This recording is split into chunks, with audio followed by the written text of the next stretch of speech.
in to help sell the call, given that it's a tight call, or is he better off being set and making the call from the end line? If it had just fallen obviously incomplete, stay on the end line and that. This is a barn burner. You've really made your decision before you got there, or you're still moving up to find the ball. There's nothing wrong with this move up. I think that's part of the sell. The obvious thing to do is, obviously once you've done it, you start to get the combatant argument from the players. It's time to get out of there. And other people need to go over there and get him out of there. Okay? You know, you might need to have your conference, but make sure we're protecting that official who's made that call, and don't let those players gang up on him. Not that they really did, but there were a couple of debates in here, you know, where obviously players got into Mark's face in that. But be prepared as a crew to get in there and take care of it, okay? And then have your conference with your referee, and then leave Dodge City, you know, get out of town. Brian, I think the challenge is that even when the philosophies were developed from the NCAA, even from a few years ago, is that as some of those bars have changed, is that how we actually get that communicated around Australia so that this type of call is still the same. So that where we don't have someone like in South Australia, it has been out onto the ground, we're calling that no good, to where someone has had that grab in the end zone and just here, yep, they're going to get a touchdown. But we need to have that communicated before we have the likes of Bills and so on coming over, that we actually are going to keep those philosophies updated and that we are all calling those calls the same. And that's still a challenge even in the States. Yes. As good as the communication as the NCAA is doing, the more out to the conferences. Obviously the online abilities that everybody has tremendously improved how they've emphasized it at the clinics. We can still see these type of things. Where either guys are stubborn and won't let go of it because this is the way I've been officiating football for 20 years and I'm not letting go of it. And they still end up making the call the other way, or maybe it isn't pushed as much by a supervisor as he hasn't bought into it. But it's taken 3 years where 3 years ago we were, even though the NCAA and our supervisor was saying incomplete, we were seeing a real inconsistency across the country. We were at best 50% when we were first getting into this. Now again, that 50% is growing, and we're probably in the high 90s right now on this being more consistently called correctly incomplete pass. And we're still working at it. And of course, we no sooner get this to where we're getting pretty good with it, and they're bringing something else into us to start adjusting to. They haven't changed the rule, but they've brought some other mechanic or philosophy in first to start working on it. So this isn't going to grant your points excellent. It's not going to happen overnight, even if you got everybody in the same room and said, here's how it's going to be. It's going to take some growing pains to get to where you want to be. To support that, even the CCA mechanic of the line judge and the headlines have been starting at the goal on a free kick. The number of college games we watched last year from conference to conference, some did, some didn't, some did, some didn't, some did, and it's basic. It says start the goal. Nothing to interpret from that. It's a straight start the goal. You even saw them There's starting only at 2 10 of them. or 15. There's only 2 goal lines, so pick the Yeah. one closest to you. Stuff on that. But we saw them starting at the 5, the Yeah. 10, the 15, or actually back at the goal line, and it just depends on what conference you were looking at. And it also changed as you went further through the season. Some of the conferences that were starting on the 10-yard line in the first couple of weeks were suddenly creeping back to the goal line. So, and that's a simple thing. I suppose that's the challenge that Dave Parry's got in his new job. Since Dave left the Big Ten and has only been the national coordinator, he's had much better, actually he's been received better as a leader by the other conferences, because there was always that thing of, well, you're always thinking of the Big Ten for how you want to do it in the Big Ten. Now he's not the Big Ten anymore. And he's called Billy Corolla, I won't say called him on the carpet, but he's called him to say, hey, that ain't the game here. We're not doing that NFL mechanic. We're not doing this in terms of this is the college game. So Dave's put his foot down on some things, not just with the Big Ten, but in some of the other conferences. And he's had more teeth to the message because he's just the national coordinator. So he's got his hands full. But when I first went 5 or 6 years ago, Dave asked me to go and present at one of the national coordinators meetings. And I went in there and I made my presentation in that, but I got to sit for the day and watch 20 Division I, 1AA coordinators all talk. And they were talking about mechanics and interpretations, and they couldn't agree about what offsides was on a kickoff, okay? We could all talk about the book. There were supervisors that said on a deep kick, if that foot breaks that plane up in the air of the goal line by the outside guy or any of the guys other than the kicker, that foot on the deep kick is just toe breaking the plane, that's offsides calling, okay? First of all, I'm not sure my eyes are that good to see that type of thing. But some other supervisors were going, wait a second, you know, on an onside kick, treat it like a plane of glass. You broke the glass on an onside kick, that's a foul, because you're gaining an potential advantage to recover a kick. But when you're kicking it deep, we're going to shut that thing, or after it's over, bring it back, and potentially have a 5-yard penalty on that was before they did the tack-on rule. They're going to have a 5-yard penalty, and we're going to re-kick and waste all this time. The games are going long enough. Give that guy, unless he puts that foot down on the ground, a yard ahead of that line, he isn't offsides.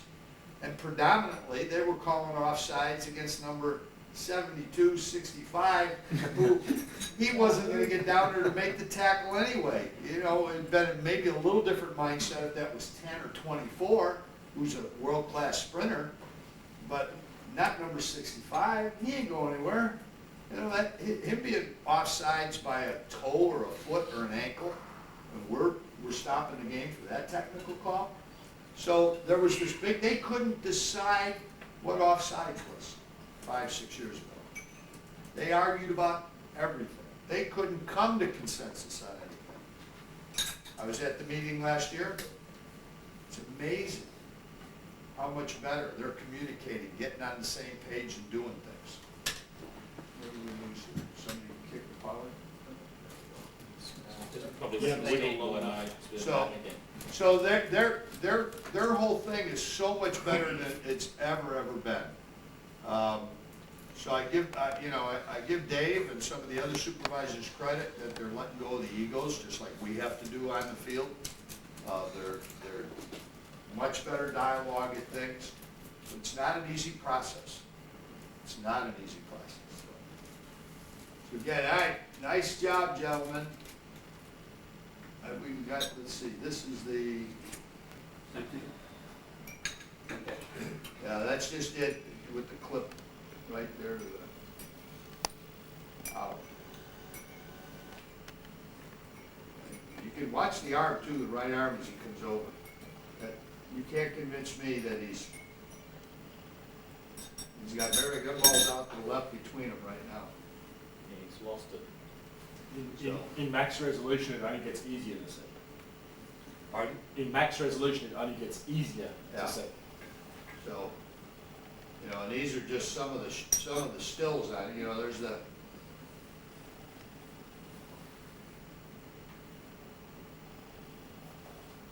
it's out. You know, so take the victory. Nice job. Yeah. Well done, guys. That'll be better on Friday.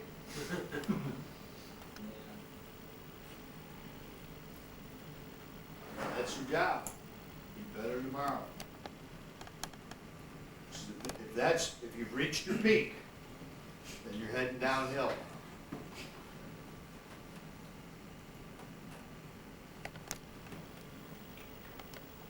Quarterback pass fumble. Toughest call, I think, for the referees to make. It's one of the reasons we want you on the throwing hand side.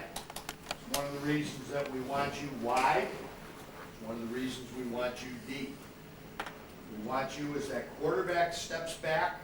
For every step the quarterback takes back, you come back on a 45-degree angle from that position. So if you're hearing me advocate being minimally 12, if not 14, and be outside 2 to 3 yards outside the normal tight end position. That means when the quarterback drops back, you're stepping back on an angle away from him, the same step. He stops, you stop. He backs up, you back up. That creates a cushion there, so when that quarterback, who's usually a pretty gifted athlete, decides to take off and scramble, he's not sitting in your face. You know, we saw, you know, and I give Sean the credit that I talked to Sean the first game he refereed. I felt he was in too tight and too tight, too shallow. I wanted him wider on. He went out and he worked wider. Okay, I'd even push him to work a hair wider again, but he took it. He's trying it. Okay, talked to him after the game. Said he felt pretty comfortable out there. Okay, he said he still would have felt comfortable up close, but he felt comfortable out there. As soon as that quarterback's in your face, you're going to feel a lot more comfortable moving back. We had one of the plays in the first game yesterday. And again, referee was working in about 10, 11 yards, and he was working inside the tight end, and he ended up having a quarterback run around him.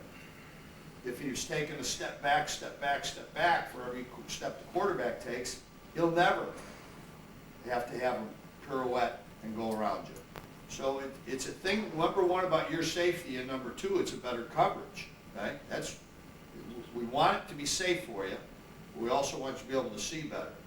And that's what they'll do. By being at this depth and this width, when that quarterback is about to be hit or he's about to throw, you have a much, much better chance to see the arm and whether he's got control of the ball and it's moving forward. Well, in the case where the quarterback sweeps in front of you, you still aim to be ahead of him, or do you let him go past? That's a good question. Once the guy rolls, do you let him pass you? Or do you take him, keep moving out wide where you could theoretically end up on the sideline? You let him pass you, because if you're taking that step back with him on that 45-degree angle, I guarantee you by the time he passes you, you're going to be at the numbers. You don't, you know, once he gets outside the numbers, he can still throw and you can still get past fumble situations, but he's going to unload the pass a lot easier from out there. It's going to be an easier call out there, even though you're quote on the wrong side of it.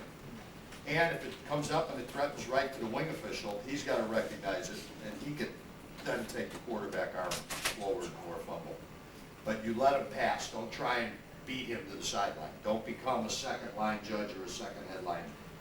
In that game yesterday, I was sitting out about 2 yards outside the tight end. And in the first half that was fine. In the second half, both teams started running step backs, which meant that I couldn't see the ball at snap. So you adjust out wider.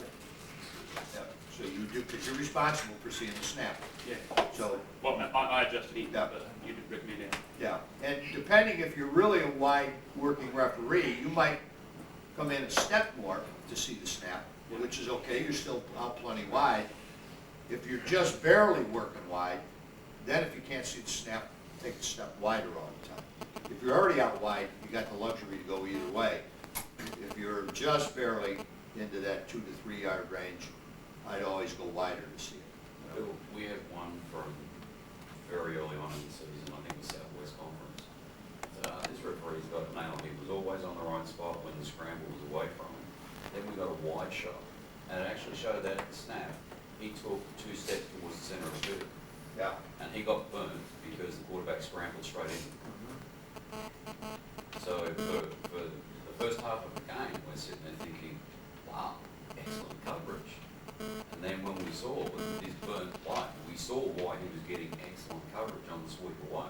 Yeah. Because he was taken off to the center of the field from his good position. Yeah, they've done 2 things that at times that I think they're getting second thoughts of. One is that same one, the quarterback drops back, let's say the quarterback's at the wall there, and I'm watching it from here, and the second he starts to pick up and throw, the referee's moving this way.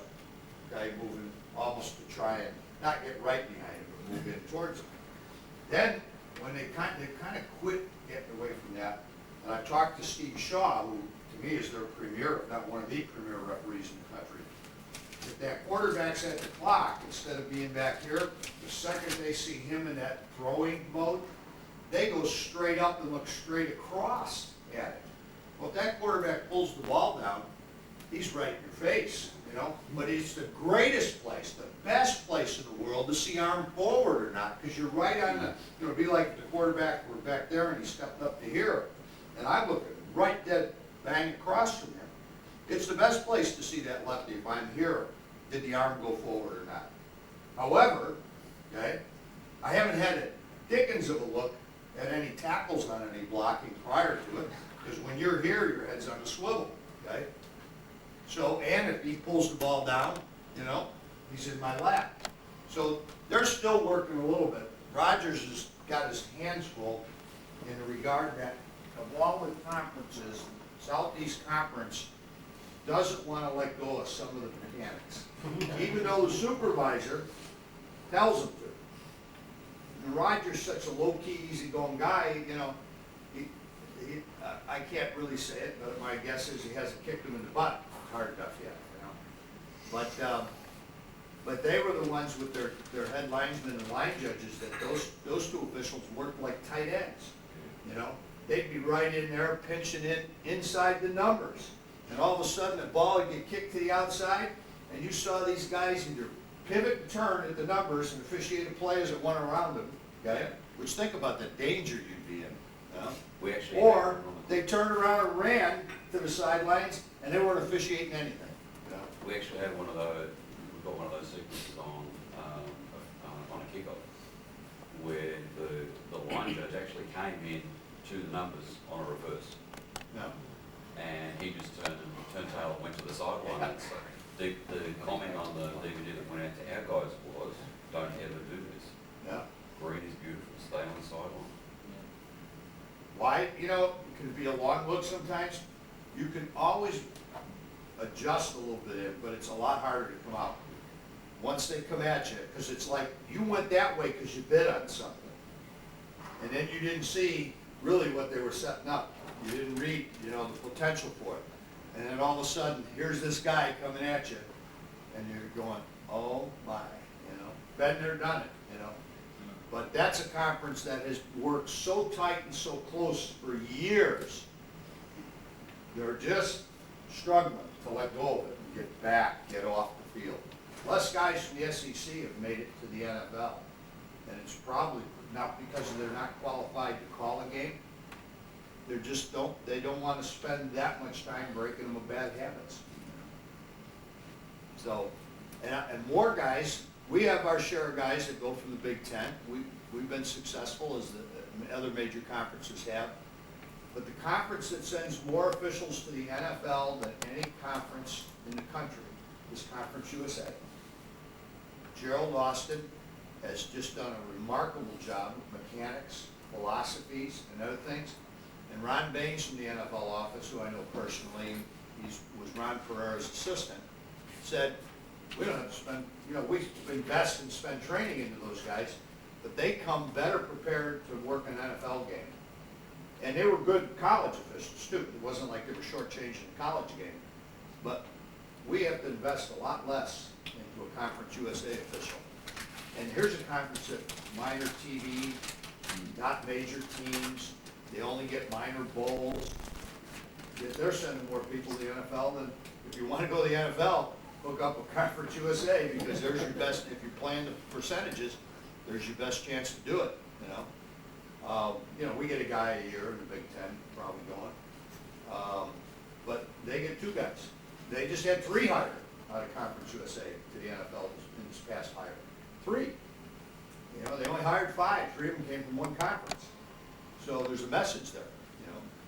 So, but Gerald, there's a part of me that says I wish I could have had the tutoring, and I know Gerald too, and we've done clinics together and that. I wish I could have had Gerald tutor me for, you know, along with the Mark Wrights and other people of the world, because he's just a phenomenal educator, can think and to take things apart better than anybody I've ever seen. All right, let's look at some of these QB pass fumbles.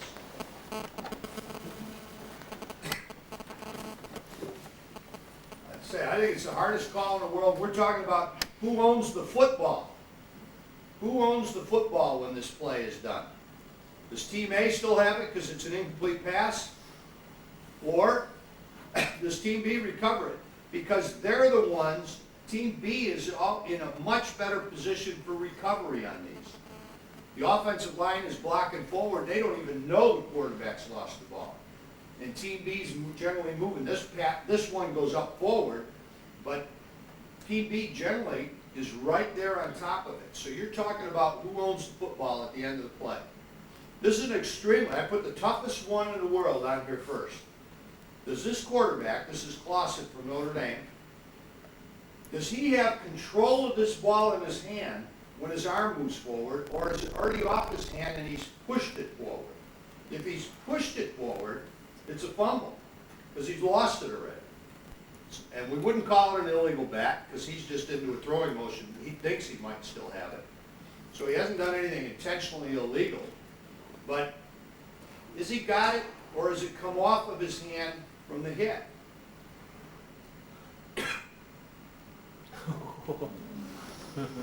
Pass or fumble? I think that one's a pass. I think he still had control. But a barn burner, you know? You can't call this from behind him.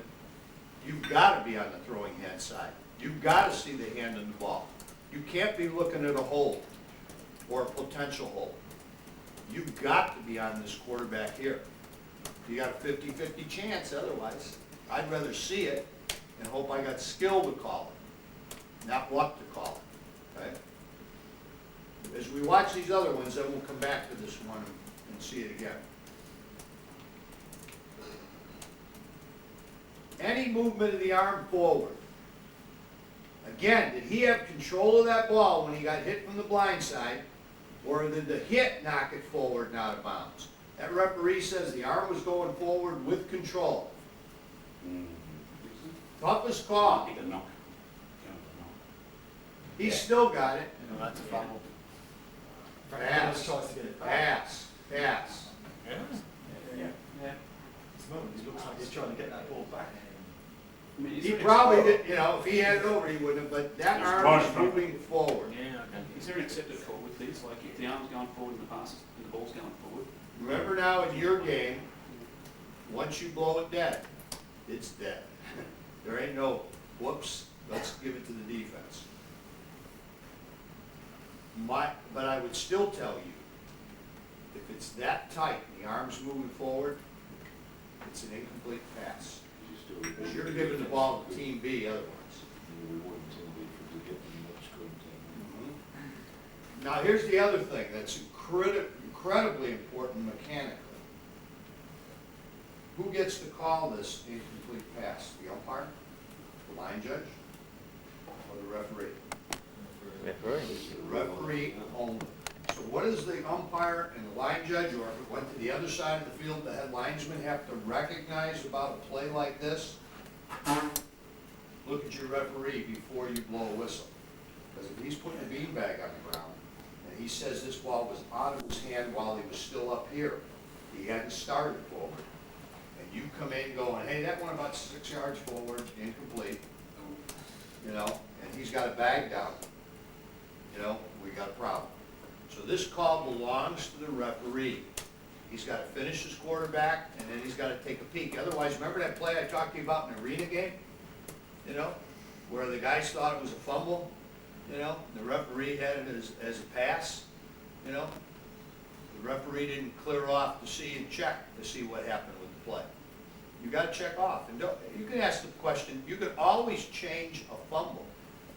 Recover, you know, that if the line judge or the head linesman or the umpire played fumble, the referee can come up and say, did that hit the ground? Because if it hit the ground, it's incomplete. I had the arm going forward. You can change a fumble into an incomplete pass.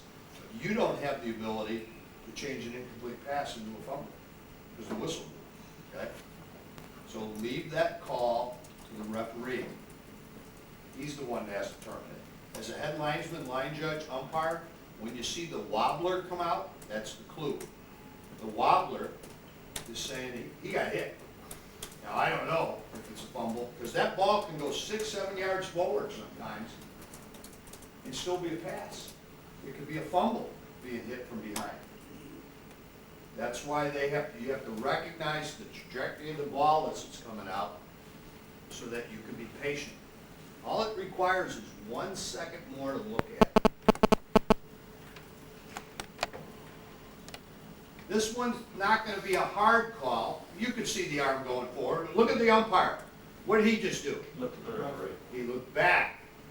And it ends up being an incomplete pass, but if he jumps on this and calls it too quick, and that happened to be a fumble that went forward, we got a problem. So this is, even though this is about the referee, outstanding mechanic, a little thing. Would anybody else on the football field even recognize what the umpire just did here? Absolutely not. But that was an outstanding piece of officiating by the umpire. Okay? It's a no-brainer of a call, but it could have been easily screwed up. Okay? Outstanding work by the umpire.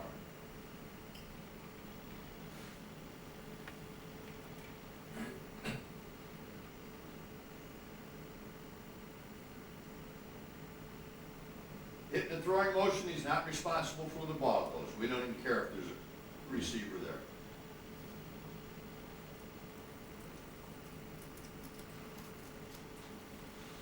This guy's arm gets hit, comes out as a wobbler, okay? He's looking right back at the referee, so the line judge makes the incomplete call. He's not, is there a receiver in the area? Absolutely not. Is he in the pocket? Yep. Not responsible though, because his arm got hit.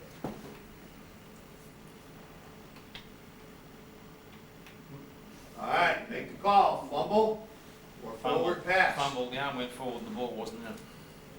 So here's a guy running for a touchdown. Always bring it back. Made his day. Okay? Now hopefully the officials got it right. Referee rules this. 4th down. Now, we're going to analyze this for, if we say this is a pass, like he did he have control of the ball and the arm moving forward? If it was a fumble, this referee has to figure out what did he miss. He took it right off his hand. Yeah. He was not in a throwing motion. His arm came forward with what we call an empty hand. Why did the referee kick this call? Think of the things that could have happened. Looking at the arm. It was screened. Did he get screened? That's one thing, all right? He could have been screened, even by the guy who hit the ball. And then he just tried to figure it out, and he saw the arm going forward, and the ball was already gone. So he says, hey, that's got to be a pass, you know? So he took a knee-jerk reaction to it, all right? What else could he have been doing that caused him to miss it? If he had a clean, Looking at the block. would have been looking at a block ahead of him. Not enough angle. And he got, remember what I said to you the other day? What do you have to develop as a skill as a referee? Priorities. Recognize when he's about to be hit and get off the block and get to him. Recognize when he's found his receiver and he might be lining up, he's found it, he's gonna throw to that guy. Holding doesn't matter for you anymore. You got other people that can look at the blocks. So I know this referee, Jerry McGinney from the Big East. And I asked Jerry, what happened on this play? I got off a block late. And I knee-jerk react to the ball being out and an arm already forward. I knee-jerk react. So what did he do when we talk about what's important, possession of the football? Not only possession of the football, but he took 6 points, 7 points away from a team that deserved it. Critical call. These aren't easy. But if you get to the quarterback late, you're in trouble. Now you got a 50-50 chance. If you can see the quarterback's arm, now you can use your skill. You need to be proficient at what you do, but you gotta be smart about handling something too. And there was no going back on that one, the whistle was blown. When this one happened, this is from about 3 years ago. The rule for us in replay said that if you ruled forward pass, it's forward pass, end of discussion. Technically an inverted whistle. Would you give him the play over? Absolutely not. You'd really piss the defense off then. You took 7 points away, maybe gave that team 7 points back. Oh, another down to score. we're going incomplete pass and that's it. Now our rule says that if